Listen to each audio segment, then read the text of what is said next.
Chapter 98 Zoya को घर अनु Rathore mention. रात का वक्त। ये सुनकर अनु बोली, हाँ ये तो सही कहा आपने, वो बहुत अच्छा है मेरा बंदर।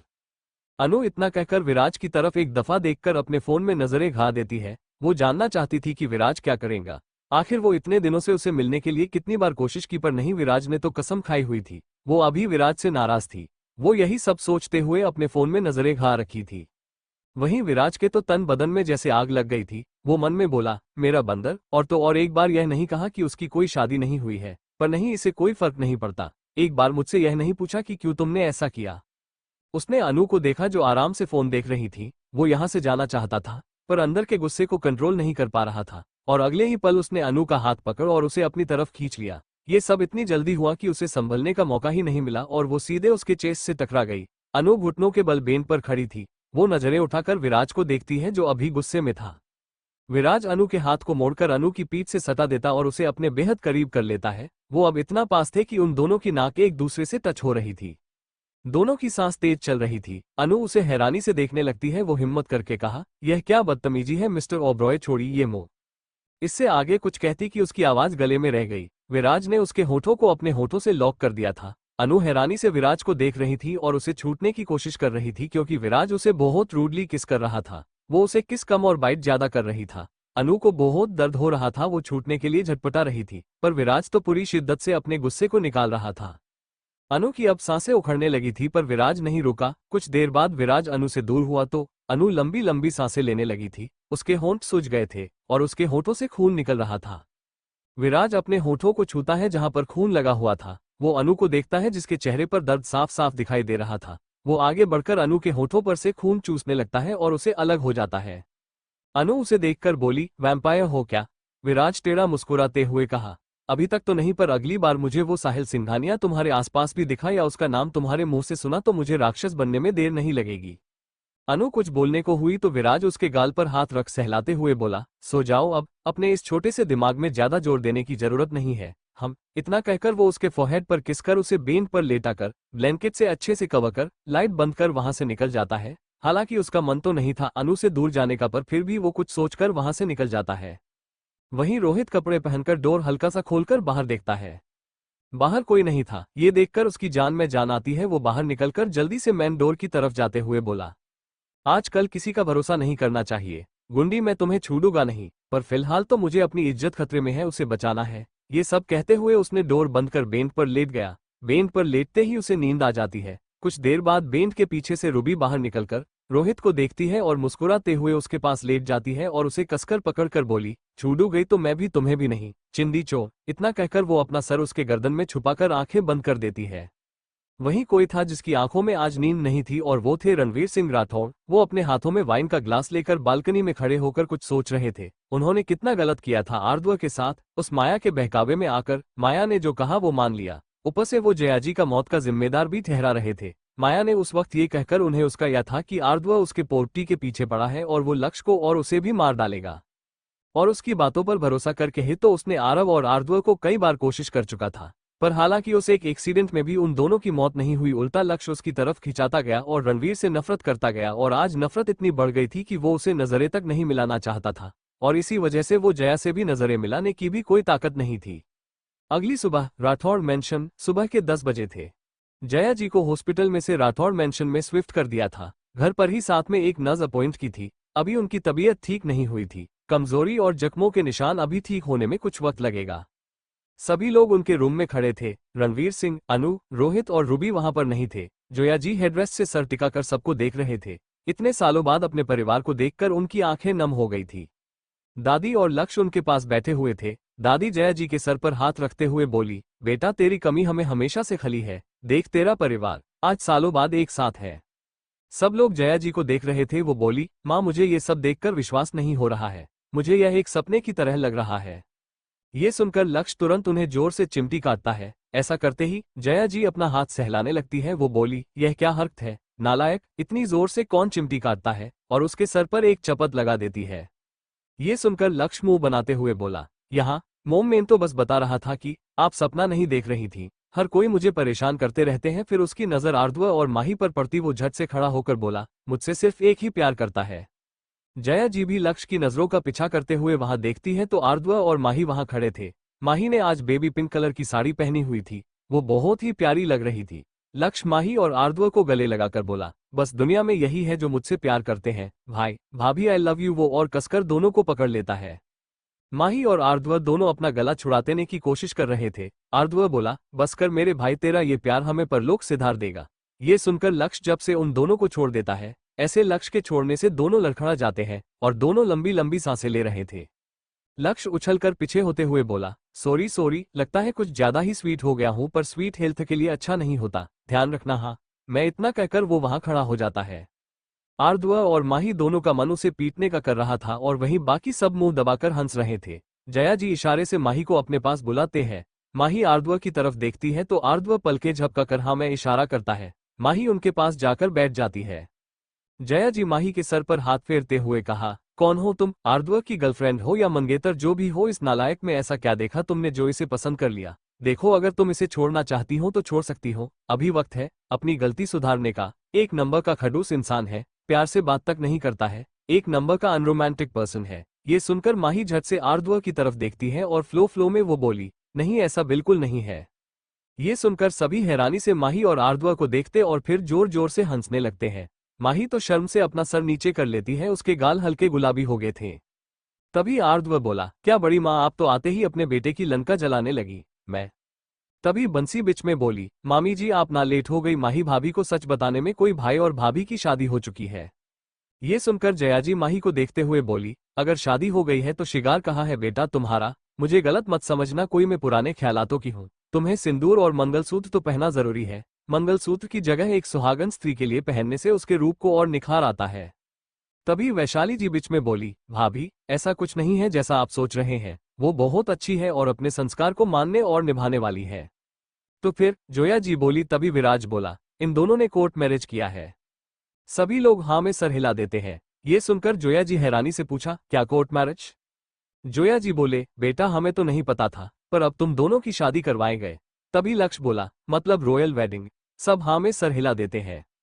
वहीं एक 2 BHK के फ्लैट में रह रहे जो उसके नाम का था, नैना अपना बैग लेकर निकले।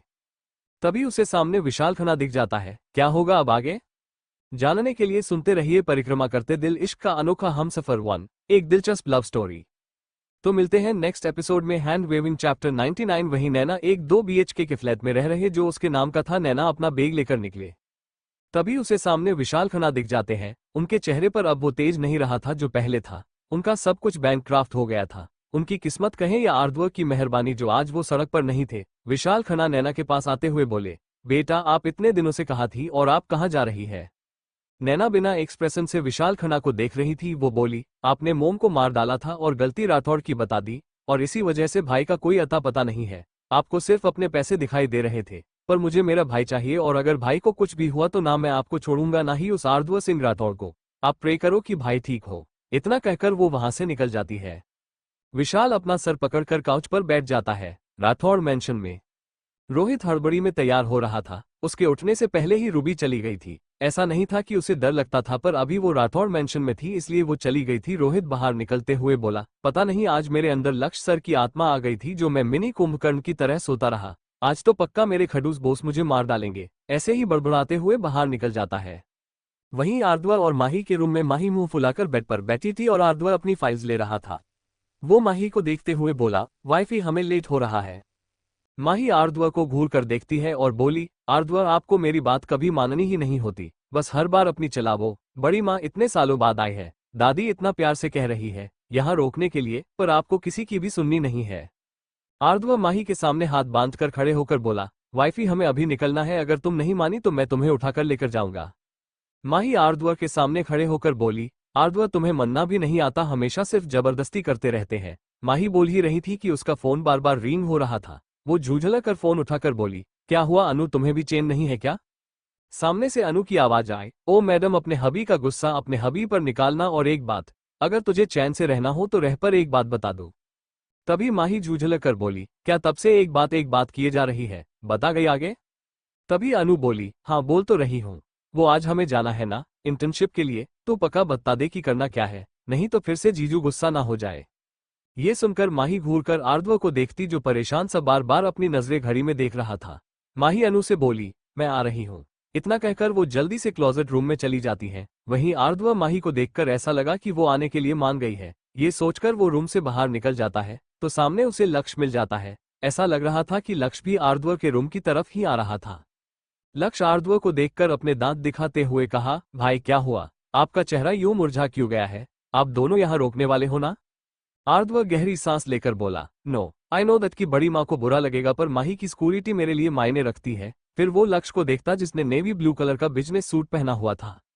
लक्ष्य अपने आप को यूं देखता पाकर बोला, भाई आज मैं भी आपके साथ आ रहा हूँ। और माही, नो नो भाभी, वो भी आ रही है ना? आर्द्व कंफ्यूजन से उसे देखता है, तभी पीछे से आवाज आई, हाँ लक्ष्य मैं भी जा रही हूँ, मुझे लेट हो रहा है। इतना कहते हुए वो उनके पास आ गई थी। माही ने आज ब्लू जीन्स कुर्ती और स्काई ब्लू कलर की पैंट, बालों की पोनीटेल बनाकर रखी हुई थी। लक्ष्य माही को देखते हुए बोला, एकदम मस्त लग रही है, and wish you all the best for all your future endeavours as well. Mahi smile करते हुए बोली, हम थैंक्स। वहीं आर्द्व कंफ्यूजन से उन दोनों को देख रहा था। वो बोला, ये किस बात पर मोटिवेट किया जा रहा है? लक्ष्य चहकते हुए बोला, भाई माही आई मीन भाभी का जॉब का फर्स्ट डे है तो वो वहीं जा रही है। आर्द्व अपनी एक आईब्रो उचकाते हुए कहा, और किसने कहा तुम्हें जाने को, तुम राठौड़ इंडस्ट्री चलोगी? माही कुछ बोलती उसे पहले ही लक्ष्य तपाक से बोला, क्यों वो क्यों जाए, एरे उसने वो केक वाली कॉम्पिटिशन में वो जीती थी, यह मुझे याद है। और हाँ भाई, आपको भरोसा नहीं है तो आप कैमरास चेक करवा देना। ये सुनकर आर्द्व घूरकर लक्ष्य को देख रहा था, जैसे कह रहा हो, तुम्हारी यह काली जबान बंद नहीं रख सकते थे, या फिर बोलना ही था तो झूठ बोल देते। वो यहाँ कितने एफर्ट्स लगा रहा था। वहीं लक्ष्य भी जैसे उसकी बात को समझते हो ऐसे मन में बोला, मेरी प्यारी दोस्त भाभी को मैं क्यों झूठ बोलूं, हर बार अपनी मनमानी चलाते रहते हो। आर्द्व मन में ही जलाते हुए बोला, झूठ नहीं बोल सकता था, युधिष्ठिर है क्या? इन दोनों के कोल्ड वॉर में माही वहां से जाते हुए बोली, मैं जा रही हूँ, और हाँ मैं राठौड़ मेंशन ही रुकने वाली हूँ, जिसे जाना हो जा सकते हैं। और एक बात, मैं अभी नाराज हूँ। इतना कहकर वो आर्द्व को तीखी नजरों से देखते हुए नाक पर उंगली को सरकार कर मुंह टेढ़ा कर हम वहां से निकल जाती है। आर्द्व माही की आवाज सुनकर कुछ कहता उससे पहले वो निकल गई थी। लक्ष्य माही गई थी उस तरफ देखते हुए बोला, भाई जब लड़की या इंडिपेंडेंट हो जाती है ना, तब किसी की वैल्यू नहीं रखती। हाँ सच्ची कह रहा हूं मैं। आर्द्व लक्ष्य को खा जाने वाली नजरों से घूरते हुए बोला, ये सब तेरी वजह हुआ है। लक्ष्य बेचारा सा मुंह बनाकर बोला, मैंने क्या किया भाई? आर्द्व उसे घूरते हुए बोला, कौन सी कंपनी में इंटर्नशिप के लिए जा रहे हैं? लक्ष्य कुछ सोचते हुए बोला, वो भाई भाभी को नजदीक सी किसी कंपनी में जाना था और उनके रेक भी फर्स्ट था, तो उन्हें कोई भी कंपनी में सिलेक्ट हो जाते। आर्द्व वहां से जाते हुए बोला, कौन सी कंपनी है मुझे कहो तो मैं उसे बात कर लूं। लक्ष्य आर्द्व के पीछे पीछे चलते हुए बेफिक्री से बोला, सिंघानिया इंटरप्राइजेज कंपनी में। ये सुनकर आर्द्व के पैर वहीं रुक जाते हैं। लक्ष्य जो बोले जा रहा था वो आर्द्व से सीधा जाकर टकरा जाता है। वो अपनी नाक रगड़ते हुए बोला, आह भाई क्या आप रहे आप, मेरी नाजुक सी नाक की हड्डी तोड़ दी। आर्द्व लक्ष्य की तरफ देखते हुए बोला, क्या कहा तुमने? लक्ष्य अपने कंधे उचकाते हुए कहा, सिंघानिया इंटरप्राइजेज कंपनी, आपको सुनाई नहीं दिया क्या? और मैंने बिल्कुल ठीक किया ना, वो हमारे सिंघानिया अंकल की कंपनी है। फिलहाल ठीक चल रही है, पर वो बहुत अच्छे हैं, आपको टेंशन लेने की कोई जरूरत नहीं है। आर्द्व कोल्ड वॉइस में बोला, वो कंपनी की सीईओ अब पायल सिंघानिया है। इतना कहकर वो तेज कदमों से आगे बढ़ने लगता है और फोन लेकर बार बार माही का नंबर डायल कर रहा था, पर माही कॉल नहीं उठा रही थी। लक्ष्य शॉक्ड होकर बोला, पायल सिंघानिया मतलब वो चालाक चट लोमड़ी, वो कब आई इंडिया में, मुझे पता भी नहीं है। भाई अब क्या करें? वो वहीं खड़ा बड़बड़ाते जा रहा था। वहीं माही और अनु ऑटो वाले को पैसा देकर सामने देखते हैं, जहां एक बिल्डिंग थी जिस पर लिखा था Singhania enterprises company.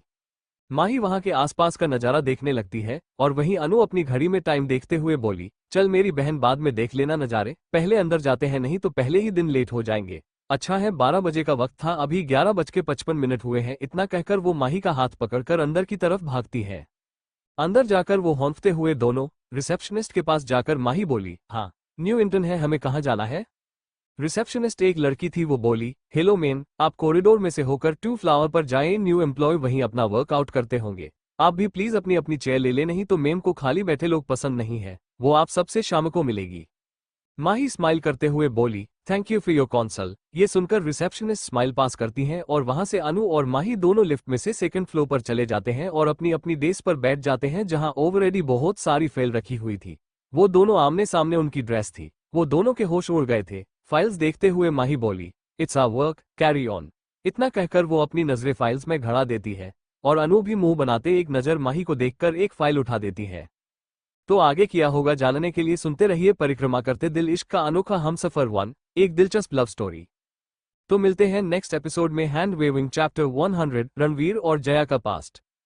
AR multinational company. आर्द्वा परेशान सा अपने कैबिन की तरफ जा रहा था, तभी उसकी नजर साइड कैबिन पर पड़ती है जो उसने माही के लिए पूरा इंटीरियर डिजाइन करवाया था, माही की पसंद का, और वो उसे सरप्राइज देना चाहता था। वो उस कैबिन को देखकर सर हिला देता है और अपने कैबिन में चला जाता है। आर्द्वा को माही की टेंशन हो रही थी और लक्ष्य की बेवकूफी पर वो क्या ही कहें। तभी उसका फोन बिप होता है। वो फोन उठाकर देखता है तो उनके फ्रेंड ग्रुप में मैसेज विराज का मैसेज था। इस ग्रुप में सिर्फ वो 3 ही थे। हाँ, आरव का नंबर अभी अंदर था। आर्द्वा विराज की मैसेज देखता है और फिर वो भी कुछ टाइप कर सेट कर देता है और फिर इंटरकॉम पर रोहित को बुलाता है। कुछ देर बाद रोहित नॉक कर अंदर आता है। उसे डर था कि कहीं उसका खड़ूस बॉस उसे डांट ना दे। वो आर्द्वा के सामने खड़े होकर बोला, यस सर।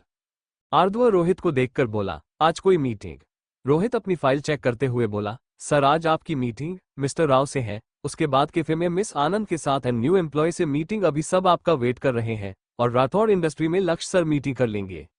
आर्द्वा कुछ सोचते हुए बोला, ओके रोहित, लक्ष्य के पास की सारी इन्फॉर्मेशन मुझे चाहिए, एंड मिस आनंद से मीटिंग कैंसिल कर किसी और दिन का फिक्स कर दो, एंड न्यू एम्प्लॉय को इंटरेक्शन मैनेजर अनुज दे देगा। रोहित हाँ में सर हिलाते हुए बोला, ओके सर। फिर वो थोड़ी देर रुक कर बोला, सर आज भाभी जी आने वाली थी, आपने कहा था। आर्द्वा को ये सुनकर जैसे जिले पर नमक छिड़कने जैसा लग रहा था। वो गहरी सांस लेकर बोला, वो नहीं आए, वो सिंघानिया इंटरप्राइजेस कंपनी में जॉब के लिए गई है। ये सुनकर रोहित हैरान होकर बोला, सिंघानिया इंटरप्राइजेस, वहां तो वो नागिन है जिसके मुंह से सिर्फ जहर उगलता है। भाभी जी ठीक रहे बस। फिर वो आर्द्वा के चेहरे की तरफ देखता है। वो आगे बोला, सर भाभी जी अपने काम में परफेक्ट है, मुझे नहीं लगता उन्हें कुछ परेशानी होगी। आर्द्वा हाँ सर हिलाते हुए बोला, हम वो तो मुझे पता है, तुम जाओ और मुझे इंदौर वाले कंस्ट्रक्शन की फाइल चाहिए। रोहित हाँ सर हिलाते हुए वहां से निकल जाता है और वहीं आर्द्वा अपनी नजरें लैपटॉप की स्क्रीन पर जमा देता है। दोपहर का वक्त, राठौड़ मेंशन। जया जी कमरे में रेस्ट कर रही थी, तभी कोई डोर नॉक करता है। नर्स जाकर डोर ओपन करती है। जया जी बैठते हुए बोली, कौन है? नर्स दरवाजे से हट जाती है और बोली, जी वो सर है। जया सामने देखती वहां पर रणवीर जी खड़े थे जिनके हाथ में खाने की प्लेट थी। जया रणवीर को देखकर उसकी नजर फ्रिज हो गई थी। रणवीर नर्स को बाहर जाने का इशारा करता है और वो खुद अंदर आ जाता है। वहीं नर्स बाहर जाते हुए डोर लॉक कर देती है।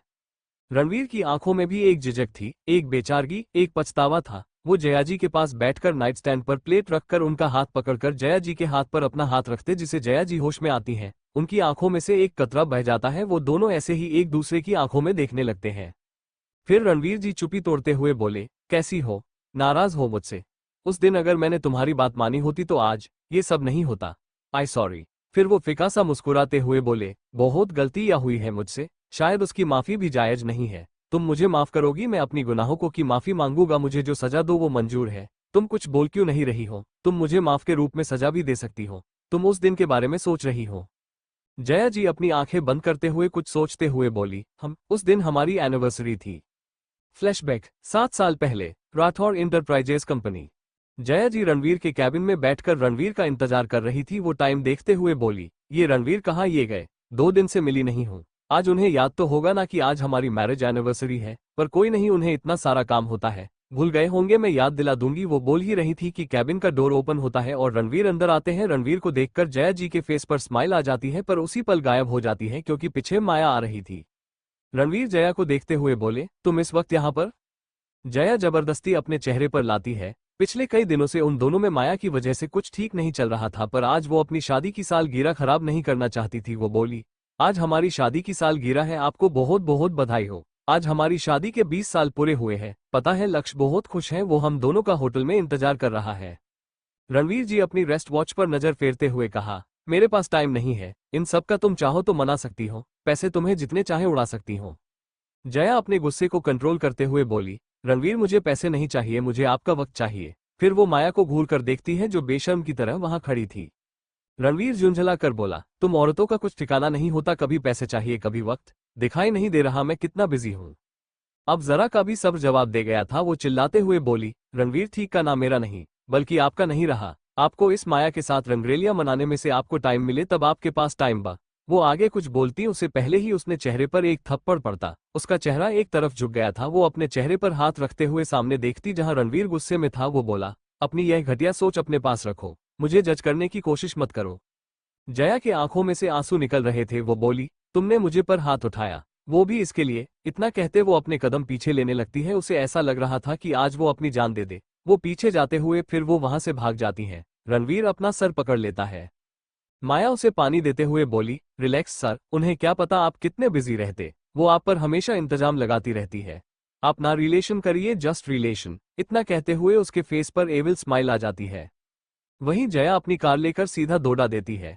वो बेहद तमाशा रो रही थी। उसकी कार शहर से दूर पहाड़ी एरिया में चली गई थी। तभी उसकी नजर अपने कार में लगे सेंसर पर जाती है, जिससे पता चलता था कि कार कुछ अलग चीज या बॉम्ब फिक्स किया है। वो जल्दी से ब्रेक दबाती है पर ब्रेक फेल थे। तभी सामने उसे खाई दिखाई देती है। वो बहुत घबरा जाती है। वो कुछ सोचकर कार में से कूद पड़ी और कार सीधा खाई में जाकर गिरी। Flashback and. जया अपनी आंखें खोलकर रणवीर को देखती है। वो बोली, मुझे भूख लगी है। ये सुनकर रणवीर उसका हाथ छोड़कर प्लेट में से स्पून लेकर उसे दलिया लेकर उसे खिलाने लगता है। जया खाते हुए बोली, मुझे आपसे कोई शिकायत नहीं है। उस वक्त हालात ऐसे थे और ये दूरी मुझे आपके पास लेकर आई है। शायद मेरा इतने सालों तक दूर रहना आपकी जिंदगी में से हमेशा जाने से तो अच्छा था।